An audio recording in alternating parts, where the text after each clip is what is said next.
दीपावली का समय था। मैं अपने दोस्तों के साथ एक होटल में पार्टी बनाने गया हुआ था। हमारा पार्टी करने का प्लान अचानक फिक्स हुआ था। हम लोग 5 स्टार होटल में ठहरे थे। मैं और मेरे 3 दोस्तों के साथ उस होटल में हमने एक रूम बुक किया था।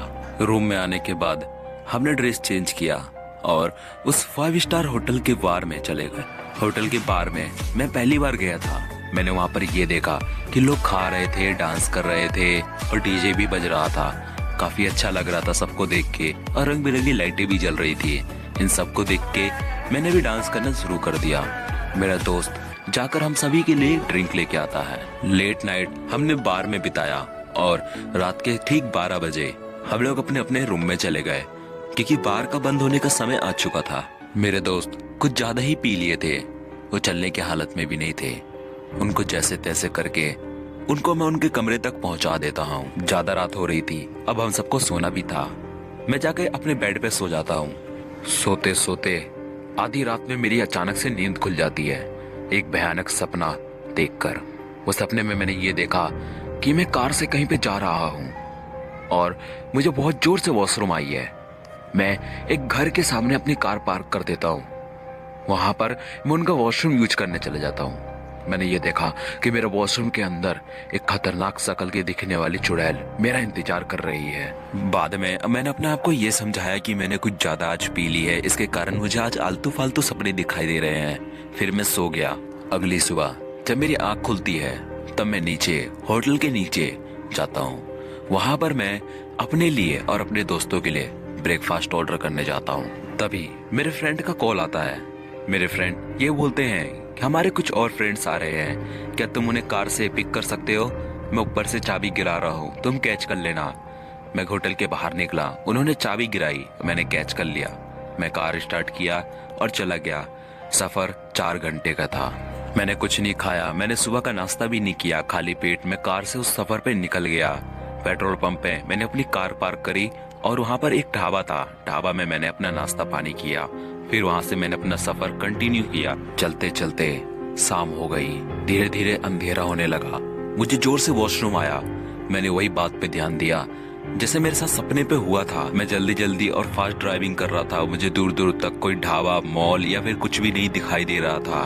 मुझे हाईवे के किनारे एक खंडर सा घर दिखाई देता है। वो काफी ज्यादा पुराना था। लग रहा था कि बरसों से कोई इस घर में नहीं रहता हो। मैंने अपनी कार साइड करी और उस घर के अंदर एंटर हो गया। घर के अंदर काफी अंधेरा था।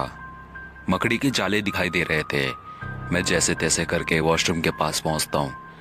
मैं वॉशरूम कर रहा था। मुझे अचानक से ऐसा लगा कि मेरे पीछे से कुछ चीज जैसे कि कोई परछाई मेरे साइड से गई हो। मैंने जल्दी जल्दी वॉशरूम किया और बहुत तेजी से घर से बाहर निकलने लगा। अचानक से घर का गेट बंद हो जाता है। मुझे घर के कोने में एक काली परछाई दिखाई देती है। वो धीरे धीरे लाइट में आ रही थी। उसका चेहरा मुझे थोड़ा साफ साफ दिखाई नहीं दे रहा था। वो और लाइट में आ जाती है। उसका वो भयानक चेहरा देखकर अच्छे अच्छे इंसानों की या हिम्मत वाले इंसानों की हिम्मत टूट जाती। वो कुछ ऐसा दिखाई दे रहा था। उसके दोनों टांगे कटी हुई थी। वो रेंग रहा था। उसका चेहरे की दोनों आंखें बाहर निकली हुई थी। आंखों में से खून दिखाई दे रहा था।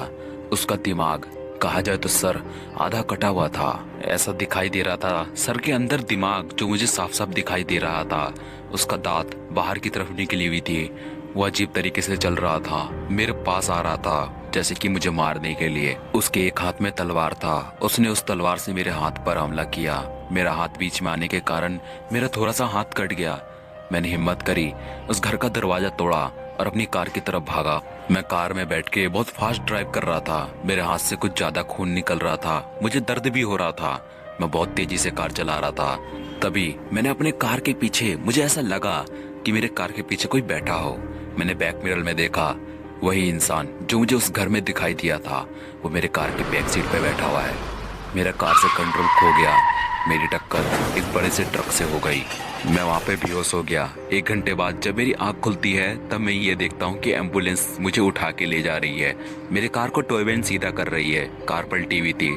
ट्रक ड्राइवर और वो क्रिएचर जो मेरी कार के पीछे था वो दोनों मरे हुए हैं। अगले दिन मैं हॉस्पिटल में होता हूँ। मेरे बाएं हाथ की 2 उंगलियों की पूरी हड्डी चूर हो चुकी थी। अब मैं उन उंगलियों से कोई काम नहीं करने लायक था। वो जो क्रिएचर जो मुझे उस घर में दिखाई दिया था, ये कोई गोश्त नहीं होते, ये क्रिएचर होते हैं जो इंसान की तरह दिखाई देते हैं। ये ऐसी जगहों पे रहते हैं जो सुनसान होता हो, जहाँ बरसों से कोई लोग ना रहते हो। वो आते जाते लोगों का राह देखते हैं